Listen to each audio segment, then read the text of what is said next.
Every road holds a story. What you're about to hear really happened. I should have known the day would go wrong the moment the ticket machine printed the paper crooked. It was early morning in Ljubljana, the kind of cold that makes your breath look like you're smoking.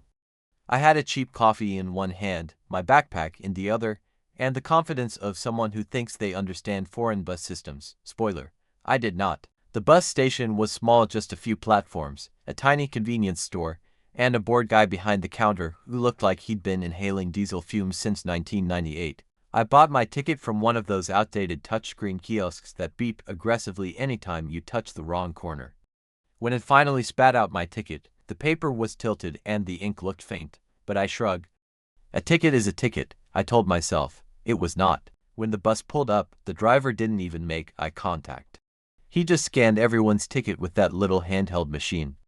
One beep per person, quick, efficient, no drama.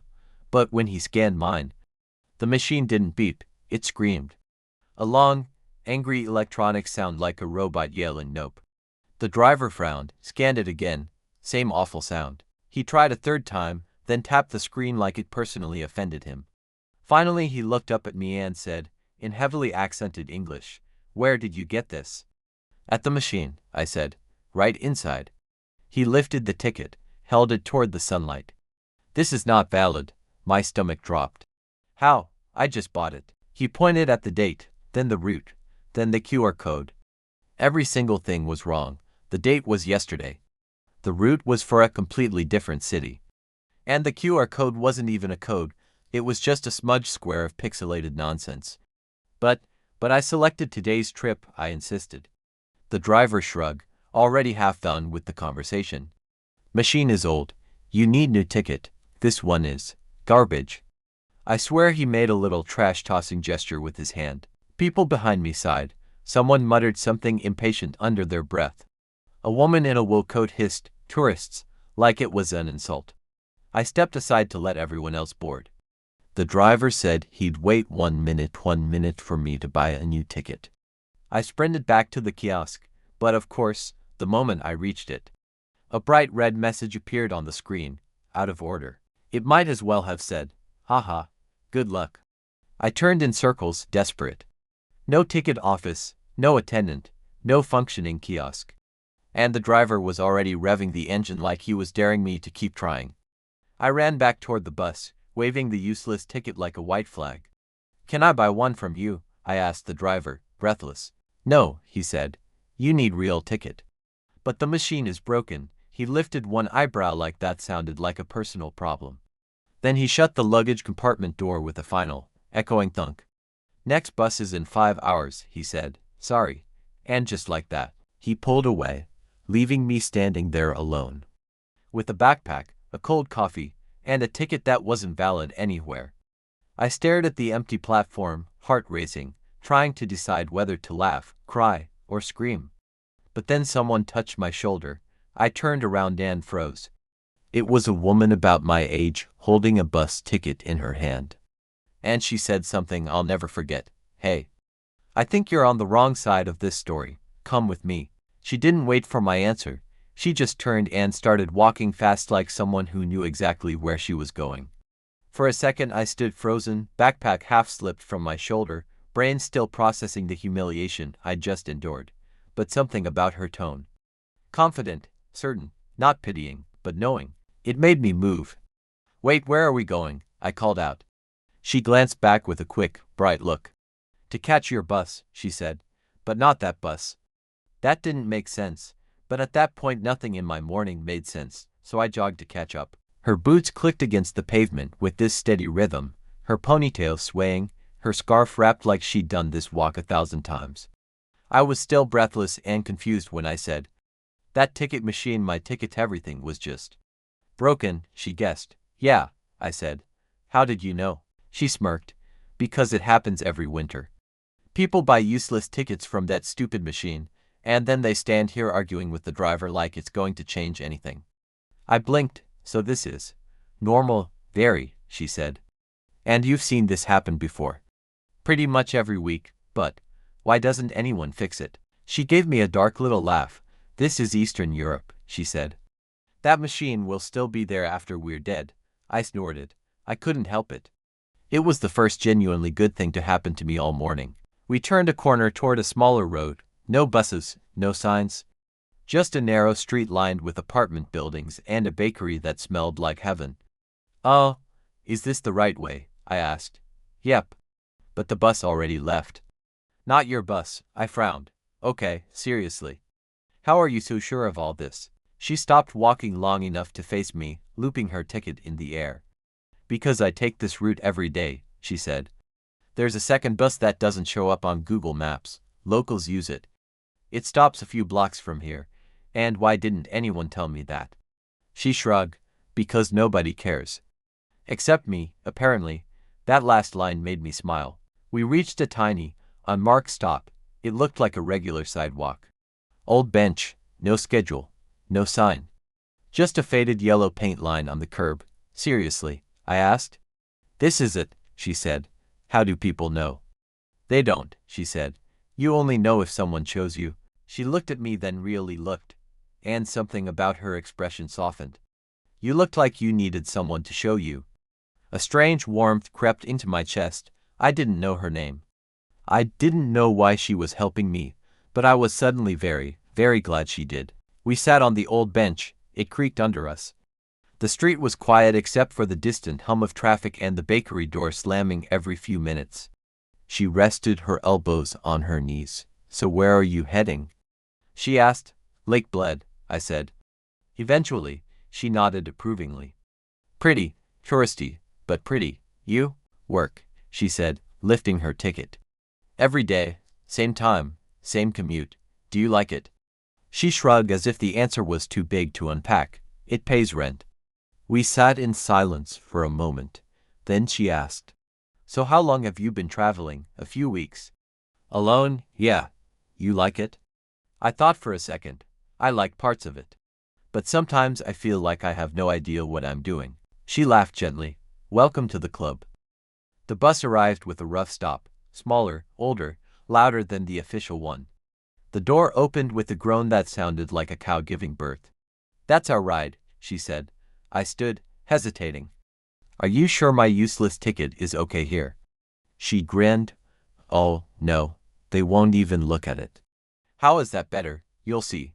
Inside the bus, there was no scanner, no ticket machine. Just an old driver with a newspaper and a face that had definitely seen some things. I reached for my wallet. The woman grabbed my wrist lightly.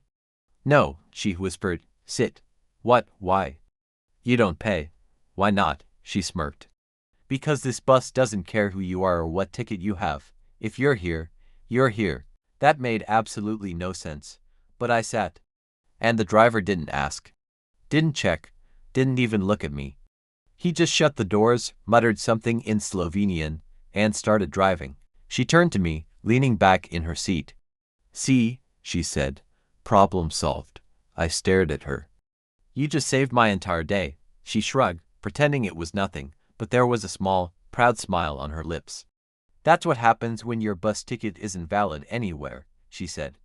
"You end up taking the one bus that doesn't care." I laughed, genuinely. The kind of laugh that releases tension you didn't know you were holding. And that's when she added quietly, "You just needed someone to show you." Those words stayed with me longer than the ride itself. The bus rattled so loudly that at times I wondered if it was held together by hope alone. Every bump in the road made the windows buzz. Every turn made the whole vehicle lean just a little too far.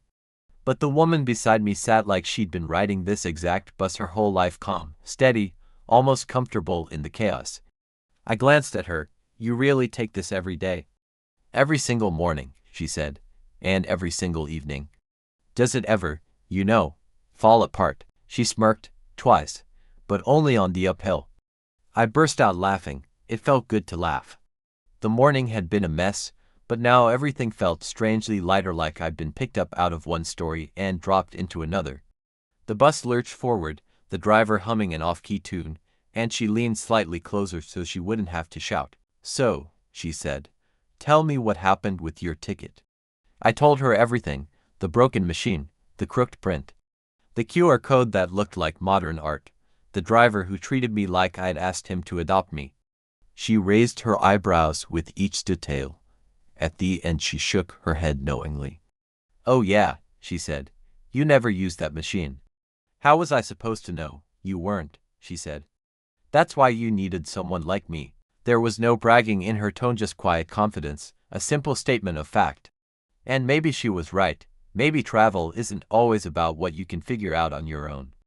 Maybe half of it is about the strangers who step in when things fall apart. The bus slowed near a small village. An old woman with a floral headscarf got on, handed the driver a plastic bag full of vegetables, and didn't pay. A teenage boy hopped in through the back door while the bus was still moving. Nobody cared. The rules on this bus seemed to be made of vapor. "You sure I shouldn't pay?" I whispered. She shook her head dramatically. "If you try to pay, he'll look at you like you insulted his whole family." "Seriously, yes. Worst thing you can do." I raised an eyebrow. What did he do if I offered? She lowered her voice and whispered, "He'd probably give you your money back and yell at you for ruining the system." I nodded slowly. "Okay, so chaos is the system, exactly." We passed rolling hills, open fields, tiny faded houses. The scenery felt old in the best way, like nothing here enjoyed change, and nobody asked it to. She rested her cheek against the window, watching the landscape. "You know," she said, "this route saved me once too." I turned to her. "What do you mean?"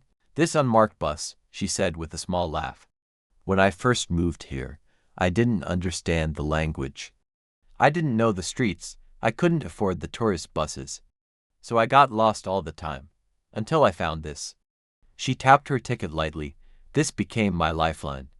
I'd get on every morning with no idea where it was heading until eventually I learned the route better than my own name." There was something soft in her voice now, not sad, not regretful, just honest. "And today," she added, "I guess it gets to be yours." We hit a sharp turn. The bus tilted. Hard. I grabbed the seat. She didn't move. "Oh my God, does it always do that?" I gasped. "Yes," she said. "Don't worry. It hasn't tipped over into years." "2 years," she laughed. "You're fine, trust me." But I wasn't listening anymore, because something outside the window caught my eye. A sign, a familiar name. That tiny, unofficial local bus was somehow, unbelievably, heading exactly toward the town where the official bus should have taken me. "Wait," I said. "This is my route. This is actually my route." She smiled and shrugged, as if guiding lost travelers was just another part of her daily commute. "I told you," she said. "You're on the right bus now." The closer we got, the more grateful I felt. Not just for the ride. Not just for the timing, but for her. Most people see a confused traveler and look away. But she stepped in without hesitation, without awkwardness, without expecting anything in return. "You really didn't have to help me," I said quietly. She shrugged. "I know. But I wanted to." "Why?" Her answer was simple, too simple. "Because someone once helped me when I had no idea where I was going. And I never forgot it." I nodded slowly. I understood that kind of gratitude, the kind you carry with you so long that eventually you pass it on without thinking. The bus finally slowed at a small stop near a lake, my lake. The one I was supposed to reach hours ago. She stood first, tightening her jacket. "This is you," she said. "You're not getting off." "No," she said. "I've still got a few more stops." I hesitated, backpack slung over one arm. "Can I, at least buy you coffee?" I asked. She smiled, warm but almost sad. "No," she said. "Just help someone else someday." I swallowed.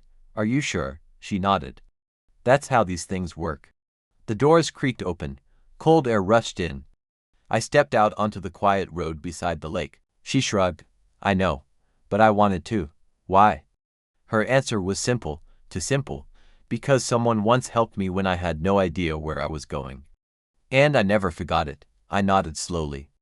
I understood that kind of gratitude, the kind you carry with you so long that eventually you pass it on without thinking. The bus finally slowed at a small stop near a lake, my lake. The one I was supposed to reach hours ago. She stood first, tightening her jacket.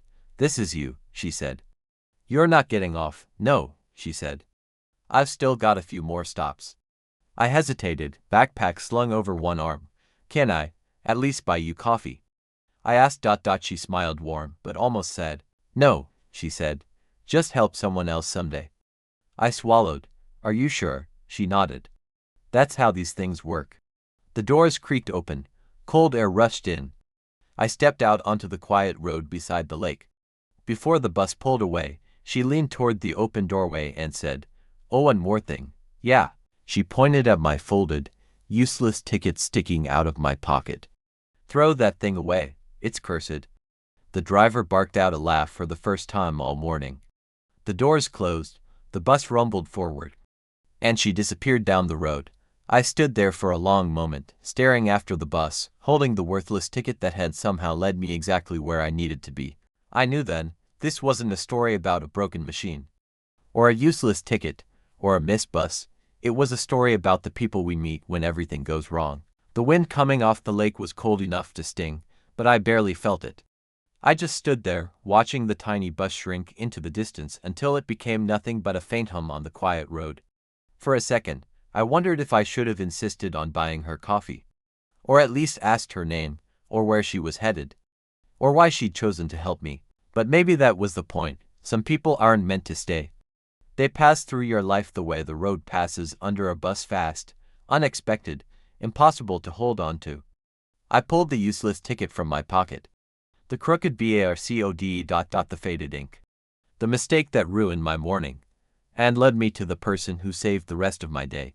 I crumpled it in my hand, laughing quietly to myself. "Cursed," she'd said. Maybe she was right. Or maybe it wasn't cursed at all. Maybe it was just trying to send me somewhere I never would have gone on my own. I walked toward the lake, the air warming slightly as the sun pushed through a crack in the clouds. The water shimmered, the town felt peaceful, and for the first time that day, I felt exactly where I was supposed to be. Not because the ticket was valid, not because the route made sense, but because a stranger with a soft voice and an easy smile decided I was worth helping.